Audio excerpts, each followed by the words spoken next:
Hi, welcome to today's Leaders in Mental Wellness and Diabetes, where you will hear insights from the top minds in the world of diabetes care. Hosted by Dr. Char. Hello, today we have Dr. Tien Promlap. She is a licensed pharmacist. She's from California, where the sun is shining, I'm guessing, and it's snowing here in Nashville. But she also carries a BS in nutritional science. It's all very, very exciting to learn about how she coaches patients who deal with type 2 diabetes. And she has her very own informative and helpful podcast that I've been listening to myself. So, Dr. Promlap, it is an honor to meet you, and welcome to today's Leaders in Mental Wellness and Diabetes. Thank you for coming. Of course. Thank you so much for having me. And I'm excited to help all your listeners figure out what it is that they can do to get this condition in check. Well, I have done a sneak peek, and maybe a lot of them are here because they've also been listening to you. But I understand that besides helping our community, of which I want to hear about what started you there, you've also had a bout of pre-diabetes yourself. So Yes.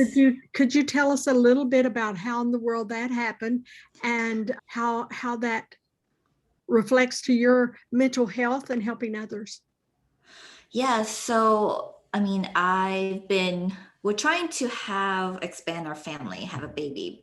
And it's been a difficult journey because I don't have a regular ovulation or period throughout my teen and adult life. Mm-hmm. And so we found out that it was related to PCOS. So one of the symptoms of PCOS, polycystic ovarian syndrome, is you don't get a regular monthly menses, so menstrual cycle monthly.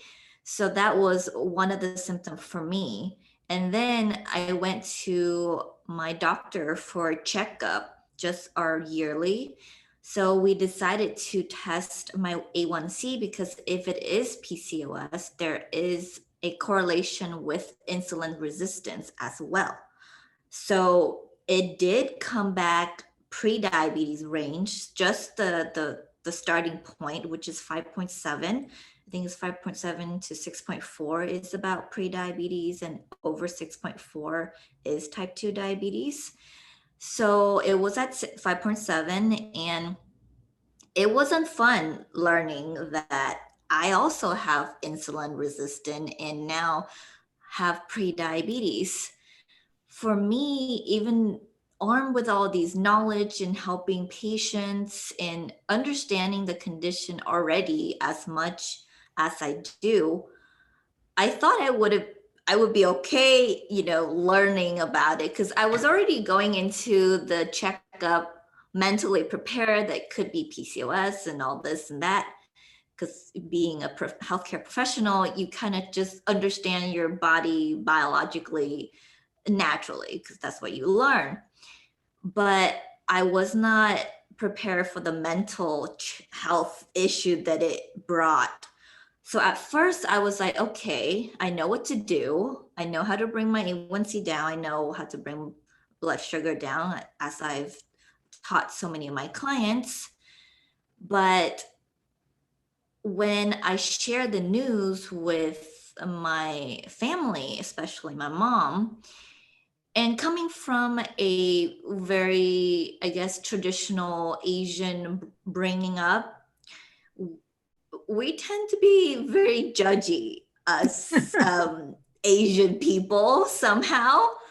So my dad has type 2, well, no, actually, no, he's still in pre-diabetes. He has not reached type 2 diabetes for the past 10 years, over 10 years now.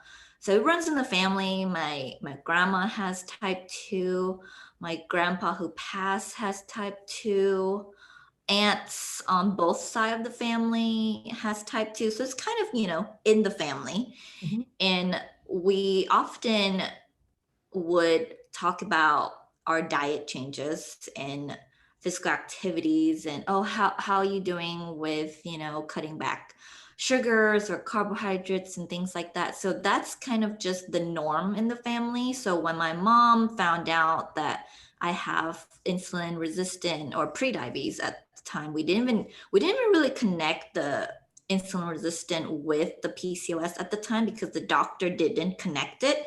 Mhm. She sent back a message saying, everything looks fine, your blood test, but your A1c shows pre-diabetes. So now in my little chart, it shows I have pre-diabetes. And then she looked at the other lab. She's like, it could be PCOS for the hormonal changes. So follow up with your OBGYN. So at the time, I was just like, oh, I have pre-diabetes, mom. And so she goes, well, that's strange because you're so young, and why do you have high blood sugar? And so I said, well, I mean, it runs in the family, it could be just my genetic and things like that. I don't really know why. And so she said, well, your dad doesn't have actual diabetes yet. And he wasn't even diagnosed with pre-diabetes until much later in life. And I don't have any high blood sugar. So don't go blaming your family or your genetic about it. And I was just like, what is happening right now? and this is my mom, so I wasn't expecting that. But since how she was brought up and how we were raised, it was just this mentality that diabetes is bad and diabetes is or at least type 2 and pre-diabetes. I know you have type 1, so it's more of a autoimmune condition, and maybe it's more acceptable if that was like, if I was born that way. Like, she couldn't really say anything, but she was like, but you eat healthy and you act, you stay active. Like, what is going on? And so, yeah, it just hit me really hard. I was shocked and I didn't really know what to do with that at the time. So I don't know. It was not a good space, but I journaled, meditated, went back into figuring out what I can do to help my body, and everything's better now. But yeah, it was a challenge for sure. The challenge of the mental health aspect that has been so ignored through the years, which is, it's at least now, well, it's almost popular, but at least now it's okay to acknowledge the stress involved or those emotions involved. As a matter of fact, I'm doing some products right now, getting ready to put out some free things, and then hopefully one that might sell about reversing anxiety. Because if a lion's chasing you, then it's an emergency and we're equipped to handle that. But when the emergency's over, the shock of the diagnosis, it's our responsibility, our privilege, and our obligation to stop the emotional detriment to our system. And if nobody has taught us, we don't know how. So I'm on a pathway right now of doing that. And patients with newly diagnosed diabetes is a prime target for me because I think this will be beneficial.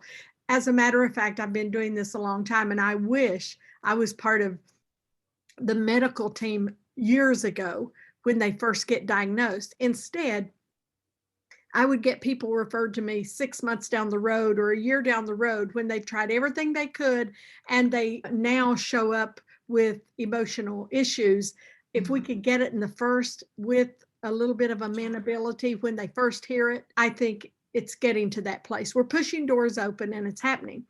But I too was diagnosed when I wasn't diagnosed with, no connection was made between the female issues and the diabetes. But I was diagnosed as type 1 when I was 16. I got married very young. I was married at 16. So I never had regular periods from the time I was 11.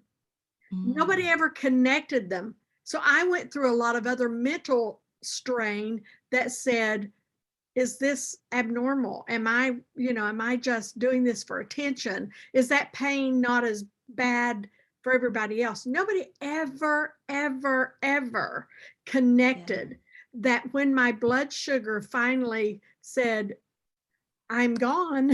I mean, my insulin, when that went crazy on me, nobody connected that might have been since I was 11 all of that flowing together. The only time a physician looked at me and said, once I had read that it could be polycystic ovarian something, he looked at me and rubbed my forearm and said, nah, you don't have coarse hair.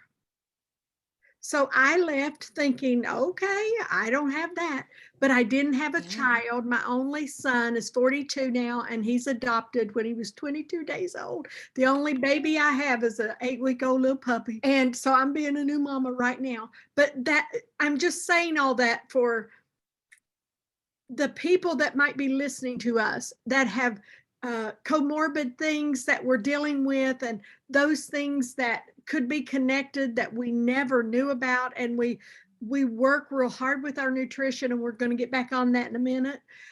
But yay for your mama. She might be annoying sometimes, but we are that at we're that in Appalachia too, girl. Yeah. But for her to say, it seems as though she was scratching her head saying, you're eating right, you're what you should be, what's wrong, what's going on. I didn't know to do that for myself. I would ask, and if a professional said no, nothing, no connection, and sure as life goes on, there has been a connection in those two arenas my entire adult life and most of my childhood. Isn't that crazy? I'm glad we're living in a time where you can get there for you and for others. I'm very grateful that knowledge is expounding everywhere. But it's also a little sad for those of us that missed getting that help. And even now for you, it's been a challenge. Why do you think that's so, that it's been so long in connecting all those dots? Actually, I connected that myself too. So before even going to my OB, I was like, wait a minute, PCOS has insulin resistant as part of the symptom. This must be in that same spectrum and same realm. But for even getting there and in accepting the diagnosis, it's hard because we're living in a place or a world where the media and the social media and just everything in between are just so prominent and taking out of context sometimes, where people are getting fed information every single day on the little screen on their phone, and things can be misinformed. And if people aren't getting the right information from the right people or sources, it can be difficult for them to connect the dots. Even for my OB, when I went in to see her, I was like, okay, look, I have high blood sugar. It seems the A1c is in the pre-diabetes range, and I have irregular period, and all the hormones kind of points towards that. But she looks at me and she goes, but you're not overweight. And you don't have the hair situation either. But actually looking into it, for Southeast Asian, they kind of eliminated the hair part because it doesn't really, you can't really tell. Basically, you don't count that as symptoms. But so my OB was like, I don't know if all of this fits you, because you don't look like you should have any of these problems. And I was like, well, it happened. So we did more tests to confirm it. But Well, and I realize that every type physician, every type professional, we do the best we can, and we learn until we know. We do what we do until we know better, and then we do that. So that's I love saying this now. I used to be embarrassed to say it, but I love saying I've been around since before there were any pumps and any monitors. I peed on a stick. But it's been a journey, almost 50 years. And so I'm very grateful that we've come as far as we have. But that's why I like to have these casual conversations with professionals, because when we go into a physician's office or when we go see someone, we get the information we can and they do the best they can. They're limited on time. And so we hear the big picture, the bigger view typically. And so in this way, we can sit and talk about it casually, and hopefully someone with their feet propped up today can say, oh, really? That sounds like me, and it might be able to help. I know my grandmother lost a toe and then more of a foot, and I watched all that, and yet I would watch her at night sit, and I have seen her have 4 ounces of milk and a sleeve of graham cracker. And we know now that's not a healthy snack, but she was doing what she was told. Yeah. She was doing exactly what she was told. And I know now I wouldn't go to bed with that as my snack. So I'm just grateful we've come as far as we have. And there are young girls. I hope that doesn't sound respectful, but you seem like a very young lady to me. So that we can have young professionals coming along with the information, but in a time where we're not embarrassed to talk about it. Not only was I embarrassed, I was taught, don't talk about your personal things unless it's a help for someone. You be very discreet about talking about that. So I love these casual conversations, then that's what it's for. So let's move on a little bit. Tell me, how awesome is it that you are working with diabetes, because now you're in the community, Yeah, also working with people because you love nutrition, obviously to go 4 years to study it, but then to become a pharmacy and then to work with people to keep the smallest amount of medication you have to take. How exciting is that? And how in the world did you put that all together? So yeah, it's super exciting. I mean, going through pharmacy school, you learn about hundreds of medications and all of their side effects. And then you're like, wait a minute, maybe we shouldn't be pushing these on to our patients, because more or less they are great. I do love the advancement of science. Like you said, we came so far. And for people with type 1, they need insulin to live. And that wasn't the case back in the 1920s. So definitely medication, science, vaccine, all of the things we're grateful for them. But working as a pharmacist in a retail pharmacy, it just seems a little bit, it's a business. And I have my boss telling me, oh, this is the amount of medication you need to dispense per day to meet, certain percentage of profit. And then this is the certain amount of vaccination we need to be doing to meet our reimbursement rate for insurance and all of the things. It just kind of like, why did I start becoming a pharmacist? Did I come into this to sell drugs? Like, am I trying to help people, or am I trying to make money? So with my degree in nutrition, I actually started to kind of because during my consultation for medication at the counter with patients, I'll get questions about nutrition and diet, and a lot of them are like, what do you recommend for if I'm trying to cut down on carbohydrates, or if I'm trying to go keto because I have high blood sugar now? Or people would ask me, what do I do? Doctors say I have high blood pressure. And so instead of starting, oh, take your medication, I mean, that's what we hear, right? I would be like, well, there are things you can do to modify it in your nutrition and lifestyle. Do you want me to go over that? And if they're open to it, then I start talking about more nutrition stuff. But sometimes they're like, well, I kind of want to do just what my doctor said. And then they'll be like, my doctor said this, what do you think? So I kind of leave it up to them. If they're open for more change, more challenge, then I would, go there because of my background in nutrition as well. But I kind of like doing that more than the fact that just filling medication and dispensing them and taking all these business stuff into account.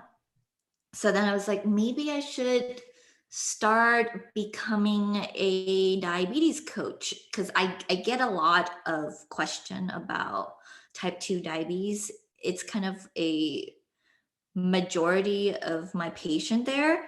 I think we feel about probably 60% of medication are for type 2 diabetes, Wow. which is a big thing. Every other medication I would check is a diabetes medication.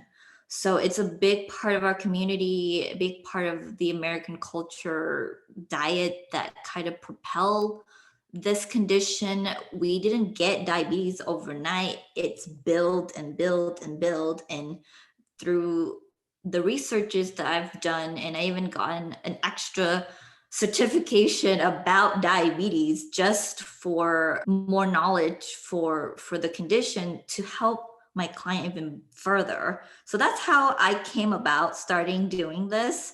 And I really enjoy talking on my podcast. Just, it's kind of like a free space for me just to say What you think? anything that I really want, and anyone who wants to listen can pop on. And so that's feel like it's really been helping a lot of people, because the listener just started growing, and I get listener from like all around the world, which is really crazy. That's So awesome. I love it. Yeah. That's awesome. Now, I'm going to say this to a pharmacist. You can't hit me through here. So I'm going to say this to a pharmacist.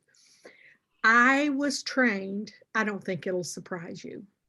I was trained, and maybe it was my misunderstanding. I don't know, but I don't think so. I believe I learned for 40, at least 40 or 45 of the years that I've been dealing with this, that I take insulin according to the amount of carbs I eat. Mm-hmm. I take it so that I keep that from elevating my blood sugar. Now, that is such an unprofessional, casual way of saying it, but that's what I believed. And that's what I did all those years. Okay. Mm-hmm. I've recently dealt with issues concerning my eyes. I won't bore you with the details of that. But finally, I have this, he's a primary care physician, but he too is Asian, by the way. But his faith is even Seventh-day Adventist. So I followed them enough to know about the blue zones and how well that works for them. And so he said to me, if you want to stop the blood flow from 70 miles an hour to 30 miles an hour into your eyes, then take as few units of insulin as you can. Mm-hmm. And I got home and I sat and thought about that. Now, of course, that means now I'm adjusting my food to the amount of insulin I want in my body. I thought, what if somebody told me that 48 years ago? Yeah. You think of the difference in that and you say, well, that is so simple. I had never heard it presented that way. Mm-hmm. And therefore, for the last several months, minimum months, I eat differently, but now it's not about nearly as much about what I'm consuming to keep my A1c down as it is to see how few insulin units I can take. Now I'm type 1. Mm-hmm. So he doesn't think he's going to get me off insulin, but he said it slows the pressure down that goes into your eyes. And your eyes, of course, is just happens to be what I'm dealing with right now. But now I look at the amount of insulin units I want to take. I'm saying that to a pharmacist, knowing I had never been taught to view that from that perspective. And it's really made a difference. I mean, it maybe shouldn't. Maybe I should have known that all along, or maybe I should have assumed that. But have you ever heard that difference? And is it rare that I didn't know that from that perspective?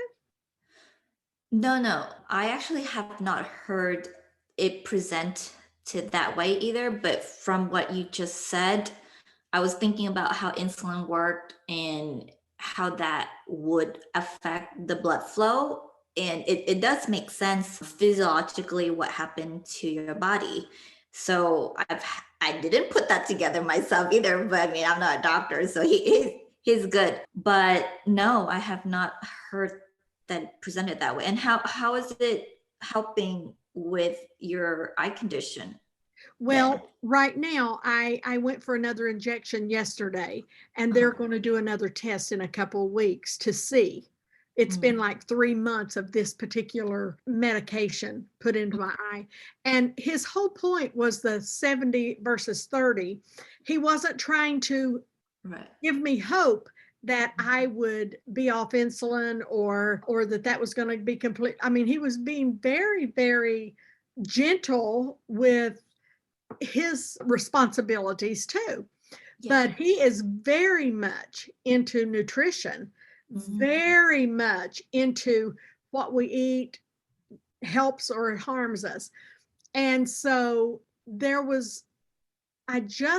I ate something that was the wrong kind of carbs or had a barcode on the back of the bag, or I did something that I shouldn't, I thought I took insulin to accommodate that. Now, that didn't mean I thought that was right or an optimal choice, but I still would think insulin was the way to optimize helping me, only to have him sit very nonchalant, very calmly, and explain to me in a way that I got it. Now, if I'm going to have to take more than 5 units for that, I don't want it. Or I will say, is it worth it? It's just a different perspective.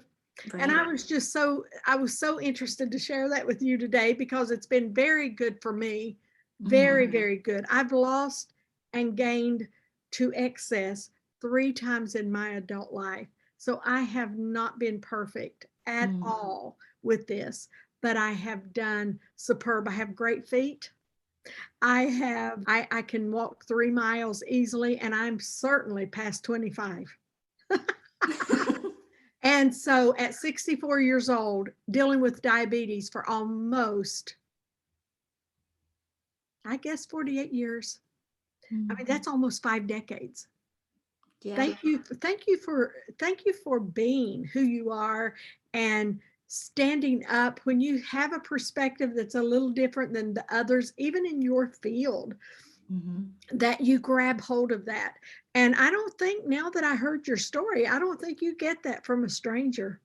I think your mama has some tenacity that says, you go find it out and figure it out. Let's lift every leaf. Let's look under everything. We have stayed on one point the whole time. So let me scoot. This has been so fun. Let me scoot on to say that your podcast is informative. It is, you explain and you describe how insulin is resistant in a way that is one of the better ways I've heard, because people need to hear it, and hear it.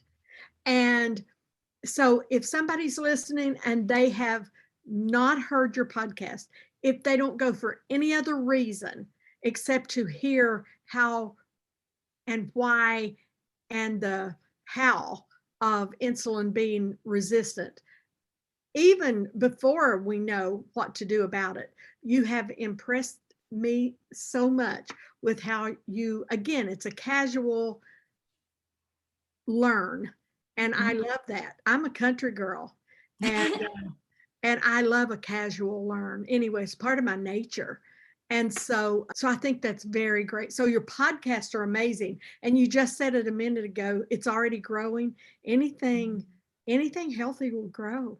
So congratulations for that. Well, thank you so much for saying all those nice words. I just wanted to create something that, they can drive to work and have a listen and then help pass the commute. I know in LA, that commute is always long. So definitely, I didn't want it to make it all scientific or medical or anything you have to look up on the dictionary or Google it. But yeah, thank you so much for saying all those things. Well, it's important. And since they're going to have to Google, that's what we do. We don't get through this life right now without Google University. We want to have the good things out there, right? We want to have things that are valuable to people. And we already have the heart to help people. And now this technology affords us a path. And COVID provided for mental health a rationale for people to be online to learn. I mean, we were not allowed but face to face for many years. And so now the platforms for even counseling is just, it's just crazy, and it's not going away. So those are wonderful things. Tell me briefly about your wellness coaching and your program, just so that we can understand how we might gain help from you personally. Yeah, so if you want to work with me personally, I do, it's basically a group coaching. You'll start out one-on-one first, just so I can get your, medical history and everything that we don't want to share in the group first, so we can figure out a plan for you. And a personalized plan is what I really want to bring to the table, because what I do to help bring down my A1c, or what your neighbor is doing to help bring out their blood sugar, it's just their way, their personalized roadmap and my personalized roadmap. But it might not be what you need. It might not be what your body needs. And what I found out through this past couple of months working on bringing down my A1c was that I have to really listen to my body. Yes. And give it what it needs. And in order to realize what that is, you have to have a strong sense of self, and strong way of self-awareness, basically. Because in America, we go through life in such a fast pace that we don't often take a minute to reflect and think about how your body is doing. And this kind of go back to mental health as well. A lot of the time you kind of have to slow down, and you have to find the time. So this program is a way for you to go through this process, go through your type 2 journey or your pre-diabetes journey, that will be mapped out, so you don't have to think about, oh, I have to do this now. You kind of just know what to do. And if you have a way of figuring out that plan for yourself, and we basically work together to come up with that plan for you, you then don't have to worry so much when you go through your life. Say you're on vacation, or you go out, you have a party, or anything that is enjoyable in life. You don't have to think, oh, is this food going to shoot up my A1c? Is this gonna bring up my blood sugar? Can I eat that? Is it okay? Or am I supposed to be doing this exercise right now? Is that person who posted this thing on Instagram, is that true for my blood sugar? So all of that is a lot of information, and your brain kind of gets an overload. So we kind of just take a step back in the program to figure out what works for you. And that's really what I want to do for everybody who joins. And if you don't know if it's right for you or not, and nobody does, because you kind of have to, a lot of people like, free trial. I love free trial on things. And I understand that. I definitely agree with you. I do tons of free things, because not like, I might not be a good fit for you.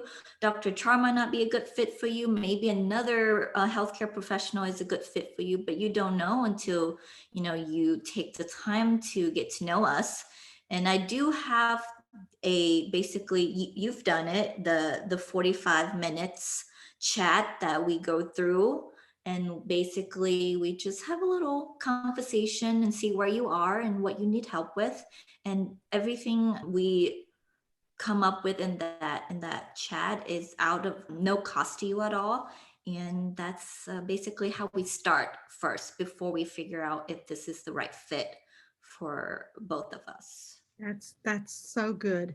And where do they go? Where can we find you? So if you want to apply for this little free 45 minutes conversation with me to see how you're doing, my website is drpromlapwellnesscorner.com/apply is the direct a link to the application. But if you just want to take a look at the website, drpromlapwellnesscorner.com, or if you're on social media, I'm on Instagram at Dr. Promlap Wellness Corner. drpromlapwellnesscorner.com, I think. Yeah, that might be my actual website. So I'll send you the link. If you have a description, you can put it in the description so we're not all confused. Now I'm confused. Okay, that is perfect. That is perfect.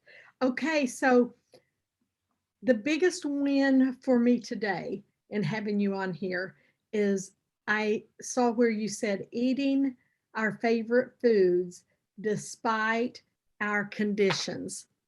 That seems hopeful to people that have dealt with this for any length of time, whether it's a day or 48 years, because it feels like a restrictive. And as much as I really work to make it all positive, there are restrictions. I have 200 opportunities to eat every day, and every dadgum day I have to decide what I'm going to take in my mouth, right?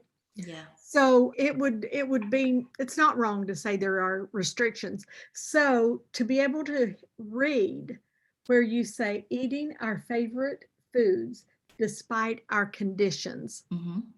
I'll go into that.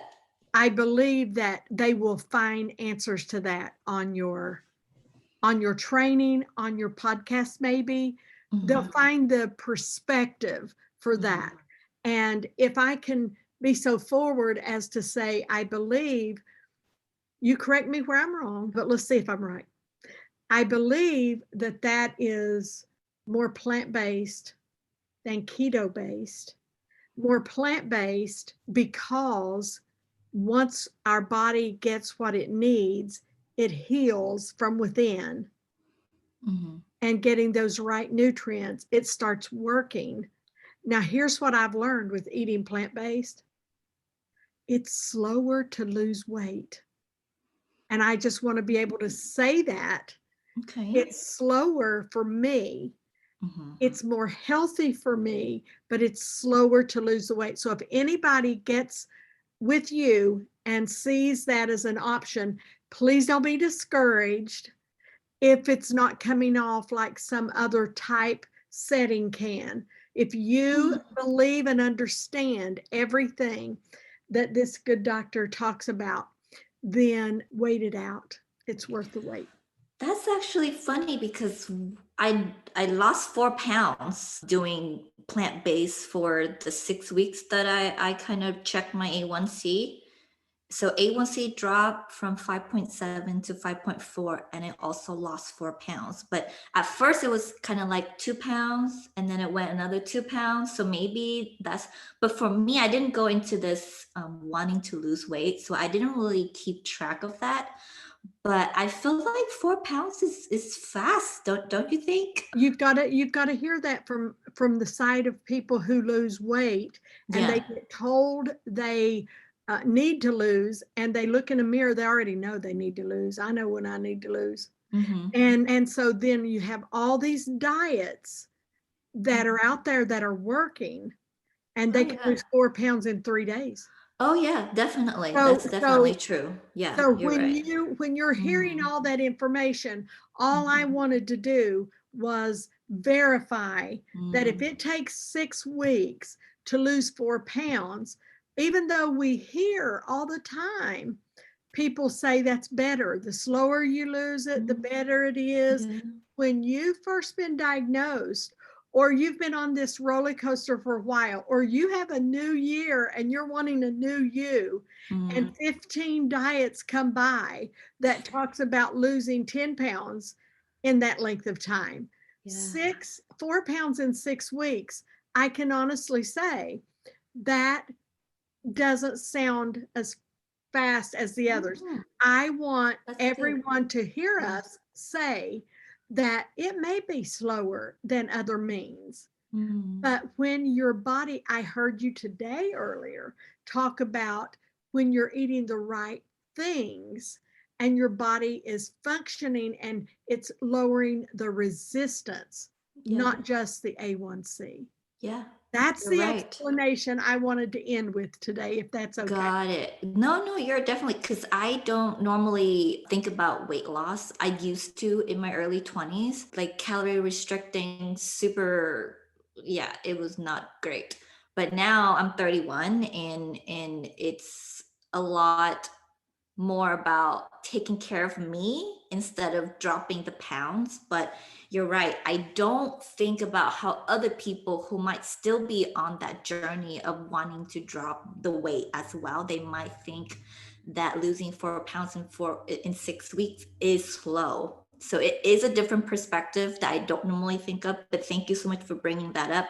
Definitely helps to have an open mind about everything and taking in all the information that been given to you and see what works for you. Well, Thank you. but what's great about it is that when you explained today earlier on one of your podcasts that I heard, you made it so simple. I happen to already understand this, and I've had years of not understanding that either, but I get it now. But hearing you put it so eloquently and simplistic in that you can lose weight by, well, the example you used was less carbs, but you can gain that back real fast because it's not impacted your resistance.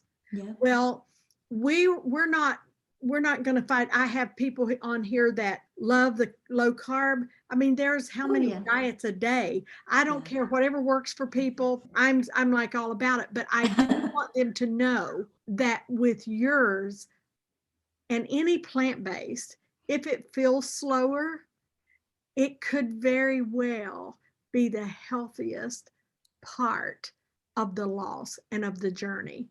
And that feels amazing. Yeah, so you get that definitely. perspective, and it changes how you walk out this thing. Yeah. So I trust everybody that knows me will follow you. And it's been a delight meeting you. I personally would like to meet your mother. Yeah.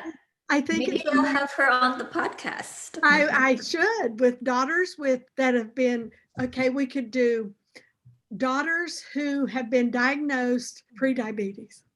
Yeah. And what mamas, how we support them. Yes. That's good. That's an idea for sure. That's an episode. Well, I trust that sometime we work together again. I'm looking for a pathway that where the mental health comes into play. I'm trusting for the day when that's as relevant and as important to the professionals as is the nutrition. Yeah. Maybe not completely, but I really hope that happens, because it's like putting a Band-Aid when we take psychotropics. And I'm not saying negative psychotropics. I'm saying it's like sometimes putting on a Band-Aid for anxiety and stress, when if there's a better path, a healthier path without pharmaceuticals, then I want to help people find that too. Yes. Preach. Same. It's nice to meet you. You too. If you ever want snow and out of that sunshine in California, come to Nashville. I'm good for coffee. I really do want to visit Nashville. It sounds like such a fun city. So my next on the list, and we can't really go anywhere else outside the US. So definitely we'll visit Nashville. Well, sometime. you just give me a call. Don't you forget my number. And I promise I'll drop what I'm doing and meet up with you. All right. Thank you so much for having me on here. Oh, thank you so much. Bye. Bye.